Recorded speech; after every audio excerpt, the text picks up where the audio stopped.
it's the 25th anniversary of Crouching Tiger, Hidden Dragon.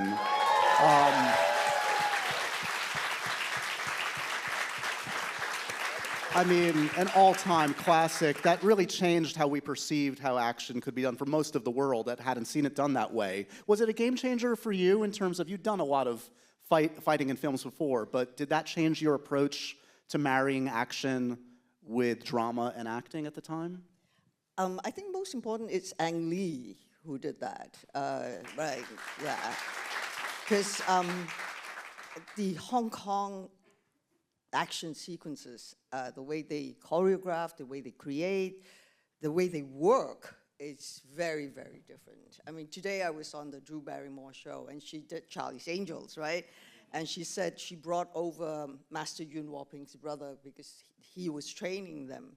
And it's very, very different. We didn't, at that point, have the luxury of rehearsal time.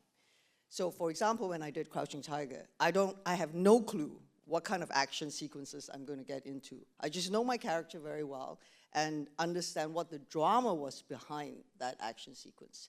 So you're all dressed up. I get there, and I'm standing there with Master Yuen Woo-ping, Ang Lee, and Peter Powell, our director, our DP, and I'm on top of the wall. Remember that sequence where we're in the walled area? I'm running on the roof,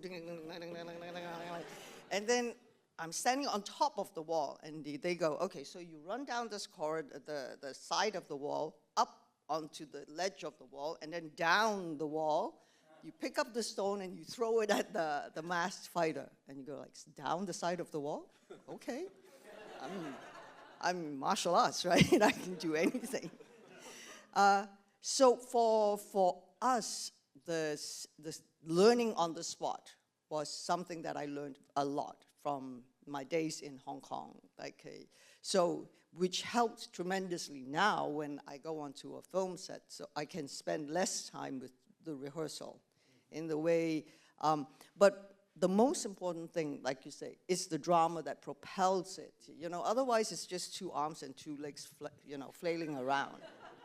But for example, when we did in Section 31, and thanks to Gersha with the costumes, right, Tunde, right, and Chris Maguire, our stunt team, how do we pair them up?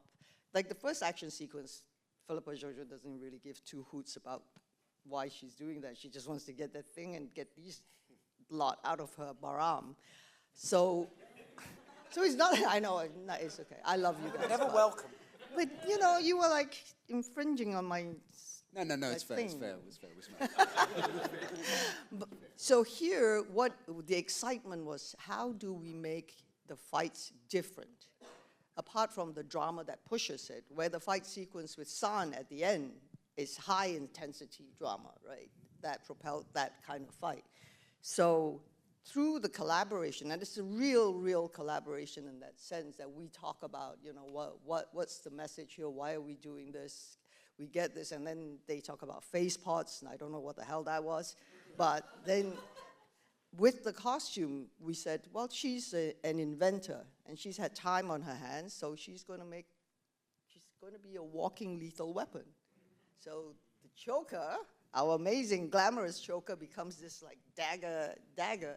And Mario, our props master, was like very carefully, can you imagine our prop master like putting Swarovski crystals on the dagger? And then the cape, you wanted the cape, right? I wanted the cape, yeah. Yeah, you wanted the cape.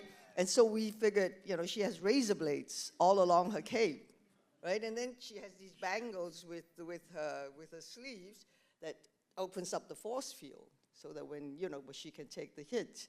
So it's a lot of fun to be able to do that. But I think all my years in training with the Hong Kong films, that's really helped very much. So I can, really sit down and go at it with you guys. But I did enjoy it. I think I do enjoy, like, for example, the high flair of the first one and also the very dramatic one, right? Where it wasn't just about fighting and beating, but why we were doing that.